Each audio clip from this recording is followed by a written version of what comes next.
The morning air was cool against Amara's cheeks as she walked along the avenue, the sun not yet strong enough to chase the mist from the sidewalks.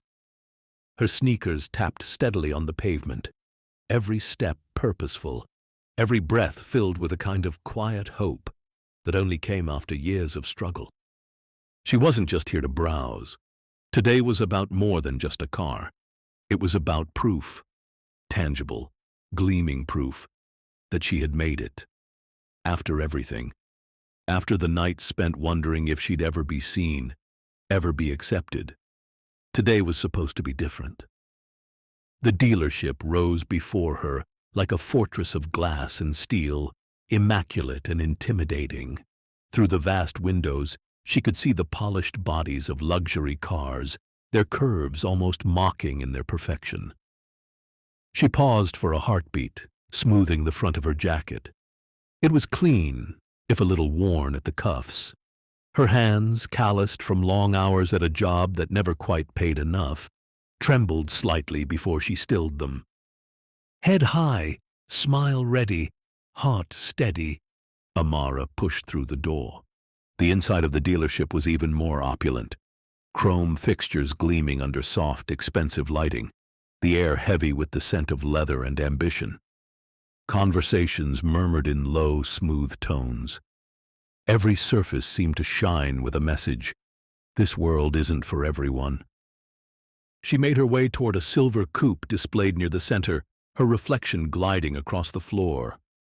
The car was everything she had imagined, sleek, confident, unapologetically beautiful. It felt like standing next to a dream she had almost given up on. She reached out, barely brushing the door handle. "Can I help you?" a voice said, sharp enough to cut. Amara turned. A man, tall with graying temples and a jaw clenched tight enough to crack teeth, stood a few feet away. His suit looked like it cost more than her car savings. His eyes, however, were colder than the marble beneath her feet. "Yes," Amara said, her voice even. "I'm interested in this model." The man's gaze dropped, skimming her from head to toe in a look that wasn't evaluation. It was judgment. His mouth curled slightly at the corners, something cruel hiding in the tightness of his smile. "This model," he said, voice slow and heavy with implication, "is one of our premium selections. Very exclusive." Amara smiled politely, refusing to flinch. "That's why I'm here." The manager folded his arms, shifting his weight like a man settling in for a performance he thought he'd already won. "You're aware," he said, his voice dipping into mock concern, "that vehicles like this cost more than most people make in a year?" "I'm aware," Amara replied simply. Silence stretched between them. A few nearby employees turned slightly, pretending not to watch but clearly listening. Somewhere behind her, a soft chuckle floated through the air, small but sharp enough to pierce. The manager took a step closer, lowering his voice. "Listen," he said, almost kindly. "We don't want to waste anyone's time. There are other dealerships that might be a better fit." The words hung there, slick and poisonous. The kind of words designed not to push you, but to erase you. Amara inhaled slowly, anchoring herself to the ground. "I'd like to speak with someone about purchasing this car," she said, each word crisp, clear. The manager's smile thinned into a grimace. And then, almost casually, he lifted his hand, a small shove against her shoulder.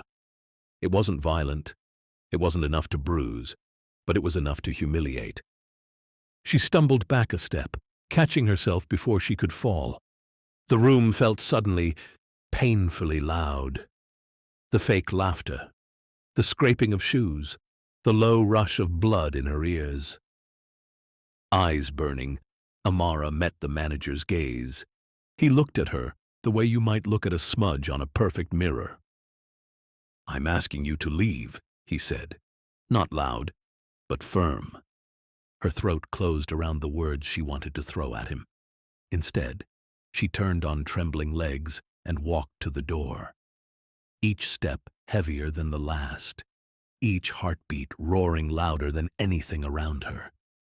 She didn't let herself cry until she was out on the street. That night, she told herself she wouldn't think about it again, that she would let it go, like she had so many other things. But she couldn't. Not this time. Not when she had fought so hard to stand in that dealership at all. Not when she knew, deep in her bones, that she deserved to be there just as much as anyone else. She didn't know that a teenager sitting in the corner of the dealership had seen everything, had filmed everything, and had posted it online with a simple caption, "This is what discrimination looks like." By morning, it wasn't just her story anymore. It was everyone's. The video exploded across social media, a tidal wave of outrage, support, and heartbreak. People didn't just see the shove. They saw the exhaustion. They saw the quiet devastation in Amara's face. They saw themselves in every time they had been told they weren't enough, weren't worthy, didn't belong. Messages poured in from around the world. Trans rights organizations, car enthusiasts, parents, celebrities, voices she had never met, reaching out across the digital divide to say, "We see you. We stand with you." Respect. His luxury began trending by noon. The dealership issued a limp apology, dripping with legal jargon, but no one was buying it. The manager, the man who thought he could shove someone else's dreams aside with a flick of his wrist, was fired within days. But the damage to the dealership's reputation was irreversible. Meanwhile, Amara stayed silent. She wasn't chasing cameras. She wasn't looking for revenge. She was building something else. A week later, she stepped through the doors of a smaller, independent dealership across town. A family-run place where the walls were cluttered with photos of customers, each one grinning next to a new beginning. The man behind the desk, balding, kind-eyed, looked up and smiled. "Welcome," he said. "What can we help you find today?" No judgment, no glances at her shoes, no questions about who she was supposed to be. Just a simple, genuine welcome. She found the car she was looking for, not as flashy as the silver coupe maybe, but solid, proud, a partner in the journey ahead. When she handed over the keys to her old beat-up sedan as part of the trade-in, the woman doing the paperwork smiled at her like she was just another human being making a dream happen. Because she was. Before she left, she asked if she could take a picture, not of the car, but with the team that had treated her with dignity. She posted it with a simple caption, "True luxury is being treated like a person. Thank you for reminding me what really matters." The post went viral again, but this time, it wasn't outrage fueling it. It was hope. Amara's story became more than just a headline. It became a movement. People began sharing their own experiences of being underestimated, judged, overlooked.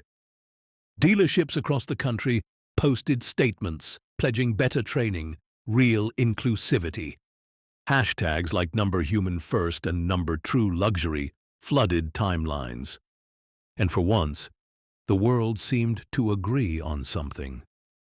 That respect isn't about what you drive. It's about how you treat the soul behind the wheel. And Amara? She didn't need a showroom's approval to know her worth.